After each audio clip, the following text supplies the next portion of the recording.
ராகியும் tea கொடுக்குறாங்க. கதிரும் சரவணனும் அதை குடிக்கிறாங்க. மயில எந்த கோயிலுக்கு போறேன்னு சரவணன் கேக்குறாங்க. அம்மன் கோயில்னு சொல்றாங்க. ராகியும் சொல்றாங்க, ஆட்டோ புடிச்சு போடின்னா நடந்துதான் போவேன்னு என் பொண்ணு அவ்வளவு பக்தியா போறா கோயிலுக்கு. கதிரு சொல்றாரு, அண்ணே நீயே அந்த கோயிலுக்கு கூட்டி போயிட்டு வாண்ண, நான் ஆட்டோல போய்க்கிறேன்ன. சரவணன் கூட மயில போறாங்க. கோயில்ல போய் 2 பேரும் கும்பிடுறாங்க. மயில கேக்குறாங்க சரவணன் கிட்ட, கல்யாணத்தை பத்தி எல்லாம் யோசிச்சிருக்கீங்களா?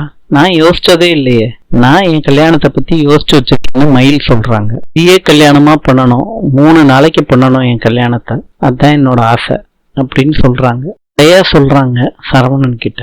கோமதியும் ராஜியும் ஆட்டோல போறாங்க. மீனாவோட அப்பாவை பார்க்க வந்திருக்காங்க. மீனாவோட அம்மா கிட்ட நான் மீனாவோட மாமியான்னு அறிமுகப்படுத்திக்கிறாங்க.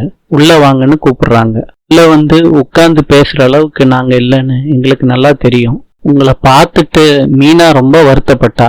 மீனா அழுது இன்னைக்கு தான் பாக்குறேன். மீனா ரொம்ப நல்ல பொண்ணு, நீங்க நல்லா வளர்த்துருக்கீங்க. நாங்களே பார்த்துருந்தாலும் இப்படி ஒரு நல்ல மருமகளை நாங்க கண்டுபிடிச்சிருக்கவே முடியாது. நடந்ததை மறந்துட்டு அவகிட்ட கொஞ்சம் பேசுங்க. முடிஞ்சா என் பெரிய பையன் கல்யாணத்துக்கு வாங்க. கல்யாணத்துல பிரிஞ்ச உறவு கல்யாணத்திலே சேரும்னு சொல்லுவாங்க. கொஞ்சம் யோசிங்க, நாங்க வர்றோம் கிட்ட அரசி சொல்றாங்க. அண்ணி அப்படி பார்க்காதீங்க, கேட்காதீங்க, நான் உளறிடுவேன். நீ எங்க அம்மா சொல்லக்கூடாதுன்னு சொல்லியிருக்காங்களே, நான் தானே அரசி, சொல்ல. வீட்டுக்கு தான் போனாங்க அண்ணி. சுமதி கேக்குறாங்க, எப்போ வந்த மீனா?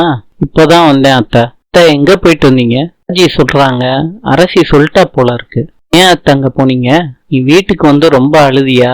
எனக்கு மனசே கேட்கல மீனா, போய் பேசி பார்க்கலான்னு போனேன். பேசினதெல்லாம் ராஜி சொல்றாங்க மீனா கிட்ட. கேக்குறாங்க, எதுவும் சொல்லலையா? எதுவும் சொல்லல அப்படின்னு ராஜி சொல்றாங்க. மறுபடியும் பேசலாம் அத்தை, நீங்க இருக்கீங்கல்ல, அது போதும் அத்தை. எகிப்தின் தலைநகரம் கெய்ரோ. நாளை சந்திப்போம்.